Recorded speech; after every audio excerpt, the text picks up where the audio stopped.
नमस्कार, उत्तराखंड समाचार में आपका स्वागत है। मैं शिखा त्यागी। सबसे पहले एक नजर सुर्खियों पर। विधानसभा के एक दिवसीय मॉनसून सत्र में पास हुए 19 विधेयक। विपक्षी कांग्रेस के शोर शराबे के बीच 2 बार स्थगित करना पड़ा सदन।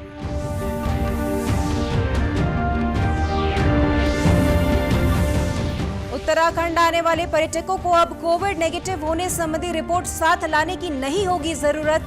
संशोधित गाइडलाइन में न्यूनतम 2 दिन रुकने की अनिवार्यता भी खत्म। केंद्रीय जल शक्ति मंत्री ने मुख्यमंत्री के साथ की जल जीवन मिशन योजना की समीक्षा। उत्तराखंड के प्रयासों को सराहा। सीएम बोले हर दिन 1,500 कनेक्शन देने के निर्देश। और चंपावत जिले में भारी बारिश से टनकपुर पिथौरागढ़ नेशनल हाईवे समेत कई मार्ग घंटों रहे बंद। मौसम विभाग ने कल भी कुमाऊं में अनेक स्थानों पर बारिश का पूर्वानुमान किया व्यक्त। अब खबरें विस्तार से। उत्तराखंड विधानसभा का एक दिवसीय मॉनसून सत्र आज विपक्ष के शोर शराबे के बीच आयोजित हुआ। कोरोना से उत्पन्न स्थिति पर चर्चा के दौरान विपक्ष के हंगामे के कारण 2 बार सदन स्थगित किया गया। कोरोना संक्रमण से बचाव के दृष्टिगत विशेष सुरक्षा व्यवस्था के बीच सुबह 11 बजे राष्ट्रीय गान के साथ सत्र की कार्यवाही आरंभ हुई। कार्य मंत्रणा समिति की बैठक में पहले ही प्रश्नकाल न कराने का फैसला किया जा चुका था। विधानसभा अध्यक्ष प्रेमचंद अग्रवाल के कोरोना संक्रमित होने के कारण पीठ पर उपाध्यक्ष रघुनाथ सिंह चौहान आसीन रहे। सदन की कार्यवाही शुरू होते ही विपक्ष के सदस्यों ने कोरोना संक्रमण से राज्य में अब तक 500 लोगों की मृत्यु होने का मुद्दा उठाते हुए चर्चा की मांग की। कांग्रेस विधायक गोविंद सिंह कुंजवाल ने वर्चुअली कहा कि नियम 310 में कोरोना पर चर्चा कराई जाए। कांग्रेस के ही काजी निजामुद्दीन ने कहा कि कोरोना से बड़ा कोई मुद्दा नहीं है, नियम 310 के तहत इस पर चर्चा होनी चाहिए। 2 बार स्थगन के बाद सदन की कार्यवाही फिर शुरू हुई तो विपक्ष ने कोरोना, भ्रष्टाचार, बेरोजगारी और कानून व्यवस्था के मुद्दे पर हंगामा करते हुए सदन से वॉकआउट कर दिया। इस बीच सभी 19 विधेयक सदन ने पारित कर दिए। इनमें उत्तराखंड राज्य विधानसभा सदस्यों की उपलब्धि और पेंशन संशोधन विधेयक 2020, उत्तराखंड माल एवं सेवा कर द्वितीय संशोधन विधेयक 2020, महामारी रोग संशोधन विधेयक 2020, हेमवती नंदन बहुगुणा चिकित्सा शिक्षा विश्वविद्यालय संशोधन विधेयक 2020, उत्तराखंड राज्य कृषि उपज एवं पशुधन संविदा खेती और सेवाएं प्रोत्साहन एवं सुविधा विधेयक 2020 शामिल हैं। सदन की कार्यवाही अनिश्चितकाल के लिए स्थगित हो गई है। वहीं संसदीय कार्य मंत्री मदन कौशिक ने पत्रकार वार्ता में कहा कि कार्य मंत्रणा की बैठक में कांग्रेस के एक ही गुट के 2 नेता आ गए। बैठक में 4 बिंदुओं पर सहमति बनी थी, लेकिन कांग्रेस के दूसरे गुट ने आज अन्य मुद्दों को लेकर हंगामा किया। उत्तराखंड विधानसभा के आज हुए एक दिवसीय मॉनसून सत्र की कार्यवाही कुल 3 घंटे 6 मिनट तक चली। विधानसभा उपाध्यक्ष रघुनाथ सिंह चौहान ने बताया कि सदन में कुल 19 विधेयक पास हुए। विपक्ष के हंगामे की वजह से कुल 2 घंटे 9 मिनट सदन में व्यवधान रहा। श्री चौहान ने बताया कि 12 विधायकों के बैठने की व्यवस्था पत्रकार दीर्घा और दर्शक दीर्घा में की गई थी, जबकि 30 विधायक सभा मंडप में बैठे। इसके अतिरिक्त 14 विधायक वर्चुअल माध्यम से सत्र में जुड़े। 6 मिनट में हमारा सदन चला और 2 घंटा 9 मिनट में थोड़ी व्यवधान हुआ। देखिए, मानसून सत्र था और विशेष परिस्थितियों में हमने सत्र आहूत किया था और जो आज का एक दिनी सत्र था वो बहुत शांतिपूर्वक संपूर्ण हुआ है और बहुत महत्वपूर्ण सत्र था। संवैधानिक बाध्यता भी थी कि हमको 6 महीने के अंदर सत्र को चलाना था। बाहर से आने वाले पर्यटकों को अब उत्तराखंड में आने के लिए कोविड नेगेटिव होने संबंधी रिपोर्ट साथ लाने की आवश्यकता नहीं होगी। मुख्य सचिव की ओर से इस संबंध में संशोधित गाइडलाइन जारी कर दी गई है। किसी भी माध्यम से उत्तराखंड आने वाले पर्यटकों को यात्रा से पूर्व स्मार्ट सिटी पोर्टल पर रजिस्ट्रेशन करवाना तो अनिवार्य होगा, लेकिन अब होटल या होम स्टे में न्यूनतम 2 दिन रुकने की अनिवार्यता नहीं होगी। किसी पर्यटक के कोविड पॉजिटिव होने की स्थिति में होटल प्रबंधन को तत्काल इसकी सूचना संबंधित जिला प्रशासन को देनी होगी। वहीं कल रात जारी हेल्थ बुलेटिन के अनुसार प्रदेश में 874 कोरोना संक्रमण के नए मामले सामने आए। प्रदेश में अब कुल एक्टिव केसेस की संख्या 11,831 है, जबकि 30,107 लोग स्वस्थ हो चुके हैं। राज्य में अब तक कुल 512 कोरोना संक्रमित लोगों की मृत्यु हुई है। केंद्रीय जल शक्ति मंत्री गजेंद्र सिंह शेखावत ने वीडियो कॉन्फ्रेंसिंग के माध्यम से मुख्यमंत्री त्रिवेंद्र सिंह रावत के साथ जल जीवन मिशन योजना की समीक्षा की। केंद्रीय मंत्री ने मिशन के तहत राज्य में गरीब परिवारों को 1 रुपए में पेयजल कनेक्शन देने के लिए मुख्यमंत्री की सराहना करते हुए इसे देश के लिए अभिनव पहल बताया। उन्होंने कहा कि योजना के प्रभावी क्रियान्वयन से उत्तराखंड मॉडल स्टेट बन सकता है। केंद्रीय मंत्री ने कहा कि योजना में धन की कमी न हो, इसके लिए 15वें वित्त आयोग ने भी 60,000 करोड़ रुपए पंचायती राज विभाग को दिए हैं, जिसमें से 30,000 करोड़ पेयजल से संबंधित योजनाओं पर व्यय किए जाएंगे। मुख्यमंत्री ने इस दौरान कहा कि राज्य में 2022 तक प्रत्येक घर को नल से जोड़ने का लक्ष्य निर्धारित किया गया है। इसके लिए अधिकारियों को 1500 कनेक्शन प्रतिदिन देने की व्यवस्था करने के लिए सख्त निर्देश दिए गए हैं। श्री रावत ने कहा कि 25 दिसंबर तक देहरादून और बागेश्वर जिले के शेष सभी घरों को नल से जोड़ दिया जाएगा। चंपावत जिले के विभिन्न क्षेत्रों में बीती देर रात से आज सुबह तक तेज हवाओं के साथ जमकर बारिश हुई। इससे टनकपुर पिथौरागढ़ राष्ट्रीय राजमार्ग सूखी ढांग टिप्पन टॉप चलथी बेलखेत में भूस्खलन से बंद हो गया। जिला मुख्यालय को जोड़ने वाले विभिन्न संपर्क मार्ग भी बंद हो गए। बारिश से मैदानी क्षेत्रों में धान की खड़ी फसल को नुकसान पहुंचा है। सूखी ढांग क्षेत्र में काफी संख्या में फलदार वृक्ष गिर गए और घरों की छतें उड़ गईं। चंपावत जिला मुख्यालय में सुबह 8 बजे तक 41 मिलीमीटर बारिश रिकॉर्ड की गई। वहीं दूसरी ओर देहरादून में मौसम विज्ञान केंद्र के निदेशक विक्रम सिंह ने बताया कि 24 सितंबर को भी प्रदेश में भारी बारिश होने की उम्मीद है। खासकर कुमाऊं क्षेत्र में कल अनेक स्थानों पर हल्की से मध्यम बारिश हो सकती है।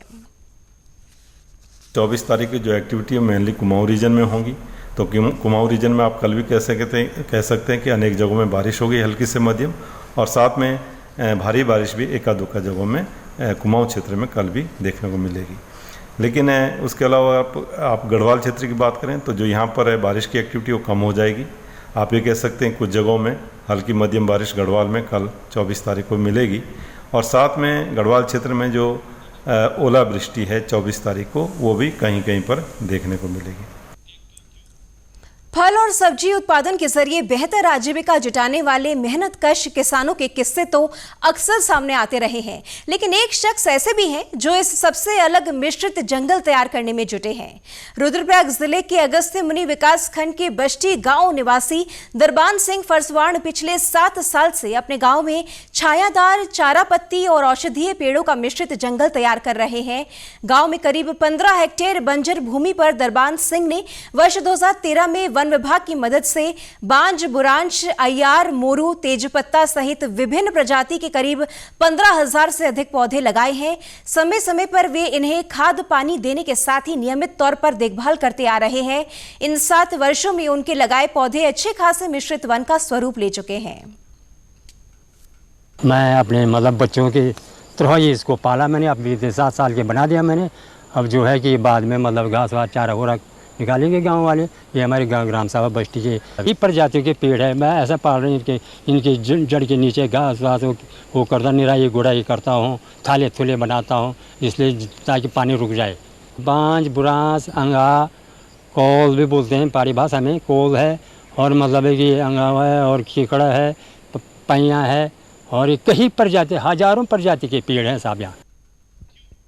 दरबान सिंह के विशाल मिश्रित जंगल से न केवल ग्रामीणों को मवेशियों के लिए चारा पत्ती मिल रही है, बल्कि आसपास के प्राकृतिक जल स्रोत भी रिचार्ज हो गए हैं। पर्यावरण को स्वच्छ और साफ रखने में भी ये महत्वपूर्ण भूमिका निभा रहा है। एक मिश्रित जंगल का आकार लेने के चलते वहाँ पर जो चारा पत्ती की समस्या होती थी गाँव में, वो अब दूर होने लगी है। जो पानी के स्रोत सूख चुके थे वो एक बार फिर से पुनर्जीवित होने लगे हैं। जो ईंधन की समस्या ग्रामीणों को होती थी, अब वो समस्या भी दूर हो गई है। कहीं ना कहीं एक बहुत बड़ा फ़ायदा आम ग्रामीणों को वहाँ पर मिल रहा है, और एक तरह से कह सकते हैं कि जो पर्यावरण संरक्षण की हम बातें करते हैं वो वास्तव में धरातल पर ऐसे ही लोग उतार रहे हैं। सेब उत्पादन के लिए प्रसिद्ध उत्तरकाशी जिले की हर्षिल घाटी के किसानों के चेहरे पर अब उम्मीद की किरण नजर आने लगी है। दरअसल कोरोना काल के चलते अब तक यहां काफी कम संख्या में खरीदार पहुंच रहे थे, लेकिन अब अच्छी संख्या में सेब खरीदार मंडियों से हर्षिल घाटी में पहुंच रहे हैं। उत्तरकाशी जिले में करीब 20,000 मीट्रिक टन सेब का उत्पादन होता है। इसमें करीब 4 से 5,000 मीट्रिक टन सेब की पैदावार हर्षिल घाटी में होती है। यहाँ का सेब बड़े आकार और मिठास के लिए देश की मंडियों में अपना अलग स्थान रखता है। इस साल अच्छी बर्फबारी के कारण घाटी में सेब का अच्छा उत्पादन हुआ है। काश्तकार इसके लिए सरकार से 30 रुपए प्रति किलो समर्थन मूल्य की मांग कर रहे हैं। सरकार ने सी ग्रेड सेब का समर्थन मूल्य 9 रुपए प्रति किलो रखा है। काश्तकारों का कहना है कि कम बारिश और कोरोना काल में अच्छी दवाइयां न मिलने के कारण ए और बी ग्रेड के सेब तो खरीदार ले रहे हैं, लेकिन सी ग्रेड के खरीदार नहीं मिल रहे हैं। इस बार हमारे क्षेत्र में सेब की बम्पर फसल है, पर सुनने में आया है कि 9 रुपये किलो उत्तराखंड सरकार द्वारा निर्धारित की गई है, जो कि बहुत ही कम है। 2012-13 की जो आपदा आई थी और पिछली सरकार ने हमारे क्षेत्र में 30 रुपये किलो प्रति किलो समर्थन मूल्य तय किया था और उससे हम लोगों को काफ़ी फ़ायदा भी हुआ था। तो हम चाहेंगे कि उत्तराखंड सरकार इस पर ध्यान दे और जो 30 रुपये हमारा जो समर्थन मूल्य हमको मिल सके, ताकि काश्तकारों को इसको फ़ायदा मिल सके। टिहरी जिले के देवप्रयाग विकास खंड में कोलाकांडी गांव अब दुग्ध उत्पादन के क्षेत्र में अपनी पहचान बनाने जा रहा है। इस गांव की महिला स्वयं सहायता समूह ने महिलाओं को संगठित कर गांव में दुग्ध डेयरी शुरू की है। मनरेगा के तहत करीब 5 लाख रुपए की लागत से तैयार दुग्ध संग्रहण केंद्र भी तैयार किया गया है। मुख्य विकास अधिकारी अभिषेक रोहेला ने कहा कि इसमें सिर्फ महिलाओं को ही सभी काम करने हैं, जिससे उन्हें रोजगार तो मिलेगा ही, साथ ही स्वावलंबी बनने में भी मदद मिलेगी। उन्होंने बताया कि सभी विकास खंडों में महिला समूह के माध्यम से डेयरी खोली जाएगी। एक कॉमन वर्क शेड का शुभारंभ किया गया है। इसमें दुग्ध उत्पादन से संबंधित कार्य अभी किए जा रहे हैं और इसको बनाने में लागत लगभग 5 लाख रुपए की आई है स्ट्रक्चर में, और लगभग 1-1.5 लाख रुपए इसमें मशीनरी का लगा है। और इसमें जो आसपास के गांव हैं, जो परिवार दुग्ध उत्पादन से जुड़े हैं, वे सभी लोग इसको एक कलेक्शन सेंटर के रूप में अपना दूध यहाँ पे विपणन करने के लिए काम में ले सकते हैं। इसका अधिक से अधिक उपयोग हो, इसके लिए हमारे ब्लॉक की तरफ से विभिन्न प्रयास किए जा रहे हैं।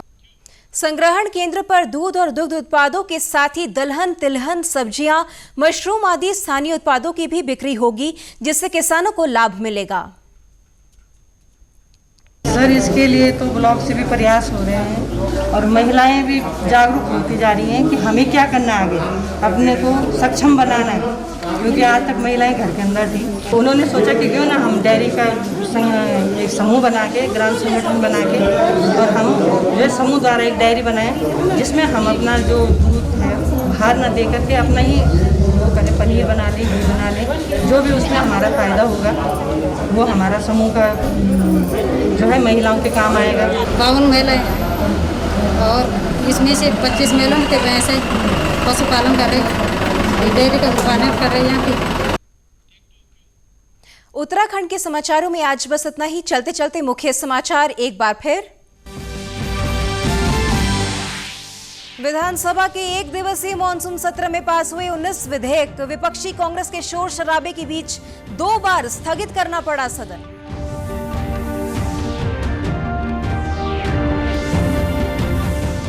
उत्तराखंड आने वाले पर्यटकों को अब कोविड नेगेटिव होने संबंधी रिपोर्ट साथ लाने की नहीं होगी जरूरत।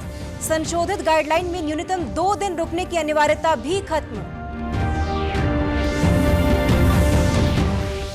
केंद्रीय जल शक्ति मंत्री ने मुख्यमंत्री के साथ की जल जीवन मिशन योजना की समीक्षा। उत्तराखंड के प्रयासों को सराहा। सीएम बोले हर दिन 1,500 कनेक्शन देने के निर्देश। और चंपावत जिले में भारी बारिश से टनकपुर पिथौरागढ़ नेशनल हाईवे समेत कई मार्ग घंटों रहे बंद। मौसम विभाग ने कल भी कुमाऊं में अनेक स्थानों पर बारिश का पूर्वानुमान किया व्यक्त। फिलहाल इस बुलेटिन में इतना ही। हमारी पूरी टीम को दीजिए इजाजत। नमस्कार।